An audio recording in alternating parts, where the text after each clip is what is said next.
obrigado. Boa tarde a todos. Uma premissa, venho trazer, na verdade, uma chave de leitura.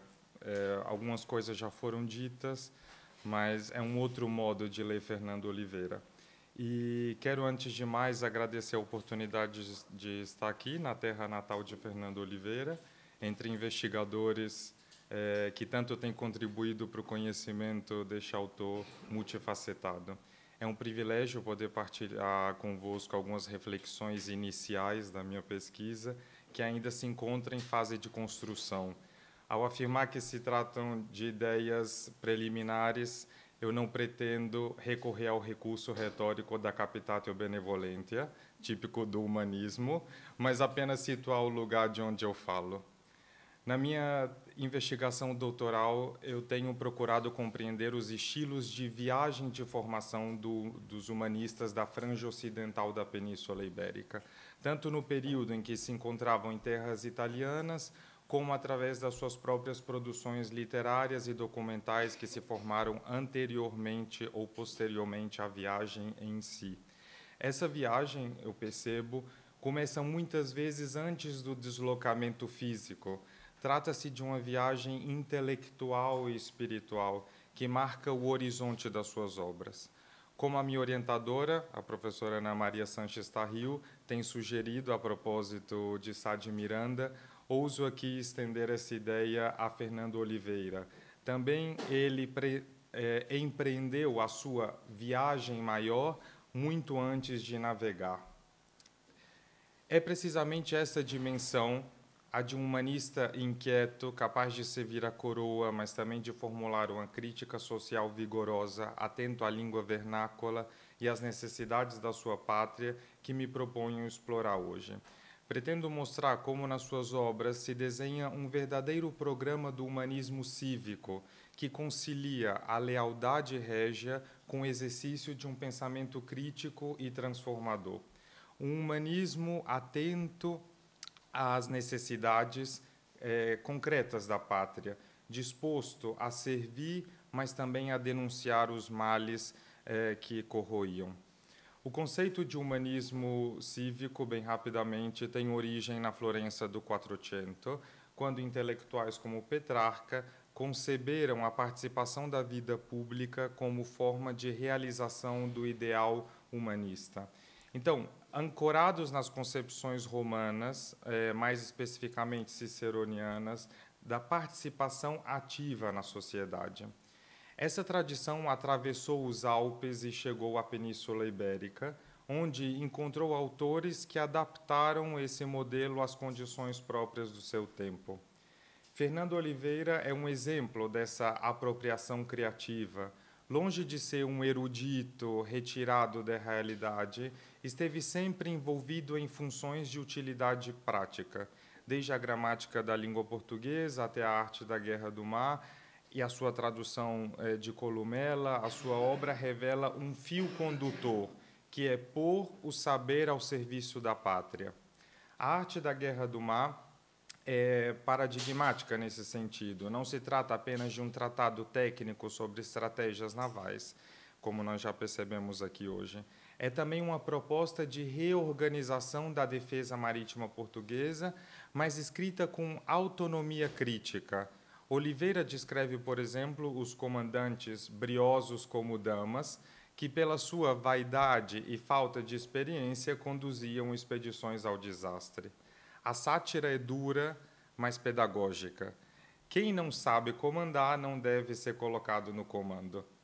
O serviço régio para Oliveira não significa subserviência, implica a coragem de apontar os erros e de propor soluções em nome do bem comum. Assim, o seu humanismo cívico manifesta-se na capacidade de conciliar o papel de servidor régio com o de agente crítico. Não é possível entender Oliveira sem reconhecer essa dupla face, fidelidade ao reino, mas também exigência de reforma.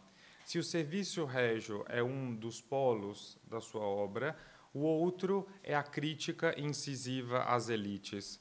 Oliveira denuncia com clareza a corrupção e a incompetência que marcavam a nomeação de cargos no Portugal quinhentista. Um exemplo eloquente surge na tradução do De Re Rustica, de Columella. O prólogo é um libelo contra os proprietários ausentes e contra os mimosos da agora, que desprezavam a agricultura, entregando as terras a administradores negligentes, como nós podemos ver no volume 5.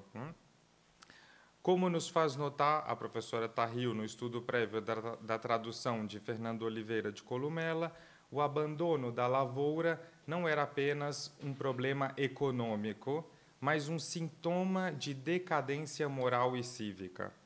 Oliveira recorda que os antigos se orgulhavam de trabalhar a terra, enquanto os contemporâneos a descuravam em busca do luxo estéril.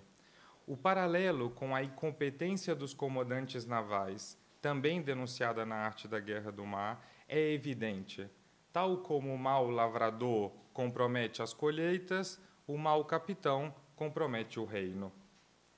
A sua crítica estende-se também à escravatura, como nós bem ouvimos agora, no prólogo da agricultura de Columella.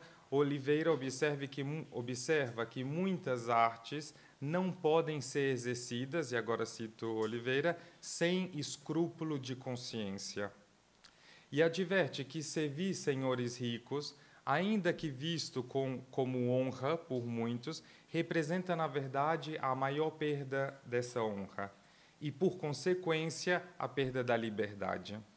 Embora não possamos considerá-lo um abolicionista no sentido moderno, como nós escutamos, a sua consciência ética acerca da liberdade humana distingue-o de grande parte dos seus contemporâneos e evidencia como seu humanismo se enraizava em valores de justiça social. Essa inclinação em favor da liberdade aparece igualmente na Arte da Guerra do Mar, onde critica frontalmente a instituição da escravatura, sustentado por muitos em argumentos cristãos, como meio de salvação da alma, ou filosóficos, como o de Aristóteles. Oliveira rejeita tal posição, classificando-a como contrária à razão e à própria condição humana. E aqui é aquele texto que o Dr. Ricardo nos leu agora sobre fomos nós que inventamos tal maltrato e tudo mais. E essa crítica torna-se ainda mais contundente quando denuncia a ganância por dinheiro disfarçada de propósito religioso. Cito Oliveira: os que vão buscar esta gente não pretendem sua salvação, tomamos destes a liberdade e a vida, quanto mais que muitos não ensinam seus escravos como conhecer e seguir a Deus. Antes os constrangem a fazer o que lhes mandam do que a lei de Deus e da sua igreja, tanto que nem deixam ouvir missa nem evangelho, nem saber a porta da igreja para isso, nem guardar domingos e festas.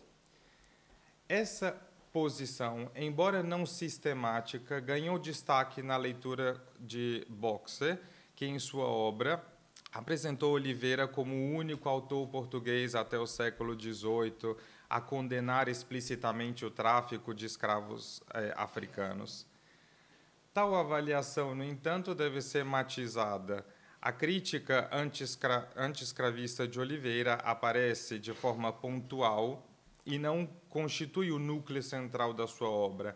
Ainda assim, não deixa de ser significativa no contexto de um século em que a escravidão era naturalizada por razões teológicas e filosóficas. Esse caráter incomum da sua posição torna-se ainda mais evidente quando situamos ao lado do debate castelhano, enquanto de Bartolomé de las Casas e Juan Gines. Enquanto Las Casas se destacou na defesa dos indígenas americanos, mas em certo momento chegou a admitir a escravidão de africanos, Sepúlveda, que é o Juan Gines, legitimava a sujeição dos povos colonizados com base na teoria aristotélica da servidão natural. Em Portugal, não houve um debate público tão intenso daquilo que eu entendo. Daí a importância da intervenção de Oliveira. Sem desenvolver essa teoria abolicionista, ele distancia-se das posições dominantes, insiste na dignidade intrínseca da liberdade humana, que é um caráter muito humanista, e expõe as contradições da cristandade, que pregava a salvação e, ao mesmo tempo, que negava direitos elementares aos escravizados. Assim, ainda que fragmentária, a voz abre uma fissura, a sua voz abre uma fissura no discurso legitimador da escravidão. É um testemunho raro que denuncia a avidez do lucro disfarçada de propósito religioso e questiona a naturalização de práticas profundamente enraizadas. Nesse sentido, mesmo que não possamos ver nele um precursor do abolicionismo moderno, Fernando Oliveira oferece um contributo relevante, como o Dr. Ricardo falou, para o debate europeu do século XVI sobre a escravidão e a sua legitimação.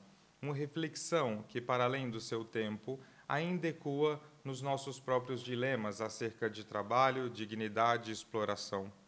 No interior desse contexto, o pensamento de Oliveira pode ser considerado, se não inteiramente original, pelo menos notavelmente incomum para a sua época. Oliveira não se limita a apontar os males do seu tempo, propõe alternativas claras. Para ele, a autoridade só é legítima quando assenta no saber e na experiência, como nós ouvimos hoje de manhã. E está preparado para ensinar e comandar. Trata-se de uma verdadeira defesa de uma aristocracia do espírito, princípio central do humanismo, que orienta a sua crítica em sentido construtivo, sempre voltada para a renovação moral e prática do reino. Essa reflexão não se circunscreve ao século XVI, mas integra-se no horizonte mais amplo do humanismo renascentista, cuja atualidade se revela nas discussões contemporâneas em torno do mérito, da corrupção e da cidadania ativa. Entre as várias frentes em que Oliveira atuou, a mais emblemática é talvez a defesa da língua portuguesa. A gramática é um marco não só da história da linguística, mas também da afirmação cultural e política. Oliveira reconhece que a pátria se constrói também através da língua.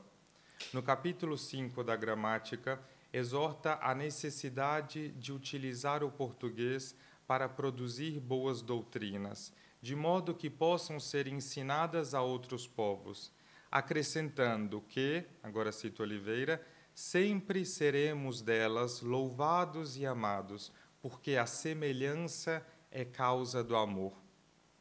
Sublinha, assim, que a proximidade linguística gera identidade e pertença. Parece-me, contudo, que essa intuição de Oliveira se perde um pouco com o tempo, transformando-se muitas vezes em fonte de rivalidade ou de rejeição. Para ele, no entanto, a língua deveria permanecer como o espelho dessa semelhança, um patrimônio a preservar e cultivar. Reconhece que a língua muda com o tempo, mas insiste que deve ser cultivada com cuidado, tal como a terra. Essa analogia entre cultura anime e cultura agri, tão cara a Cícero e a tradição humanista, ganha em Oliveira uma expressão particularmente fecunda. O amor à língua é um ato de cidadania, comparável ao trabalho agrícola. Francisco Rico recorda que no cerne das apologias renascentistas da dignidade humana, a palavra e a letra não são um ornamento acessório, mas constituem a própria substância da humanitas. É através do domínio da linguagem, instrumento essencial da razão, que o homem alcança a liberdade e exerce a sua vocação cívica, edificando sociedade e cultivando conhecimento. Essa formulação encontra paralelo evidente em Fernando Oliveira, ao exortar que a verdadeira liberdade e a dignidade da pátria assentam no cultivo das letras.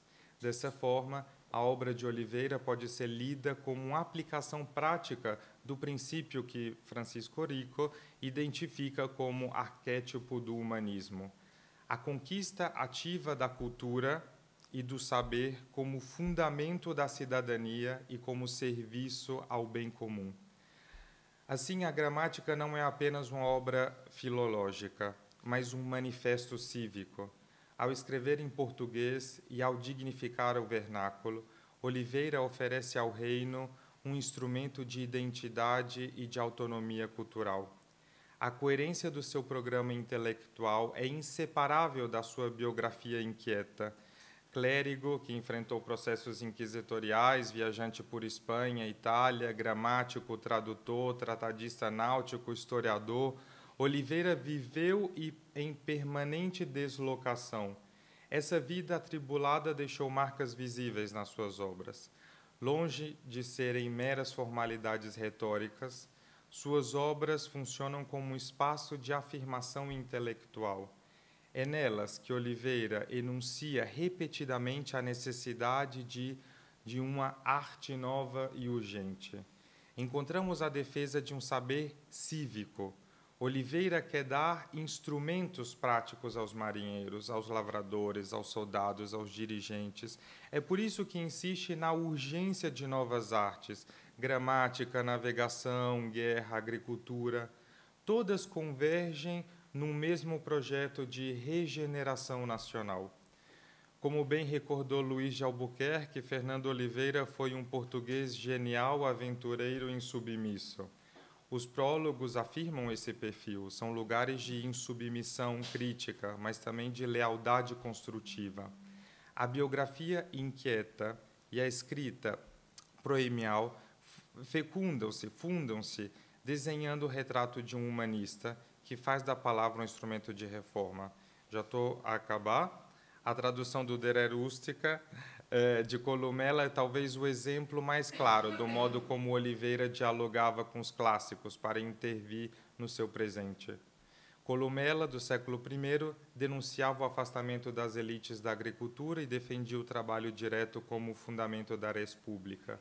Oliveira reconhece nesse texto um espelho para a realidade portuguesa do século XVI. Enquanto o império se expandia pelos mares, a agricultura interna era abandonada, gerando fomes e epidemias. A tradução de Columela permitia recordar aos contemporâneos que, sem cuidado da terra, não há império que subsista. E, realmente, para acabar, hoje reler Fernando Oliveira é confrontar-se com perguntas ainda atuais. Como conciliar a lealdade e as instituições com coragem de crítica? Como servir a comunidade sem abdicar da liberdade de pensamento? Como ver na semelhança linguística motivo de aproximação e não ódio? É nessa tensão que o seu legado permanece vivo, desafiando-nos a merecer a pátria que herdamos. No equilíbrio entre serviço régio e pensamento transformador, Oliveira mostra-nos que o humanismo não é apenas erudição, mas compromisso cívico.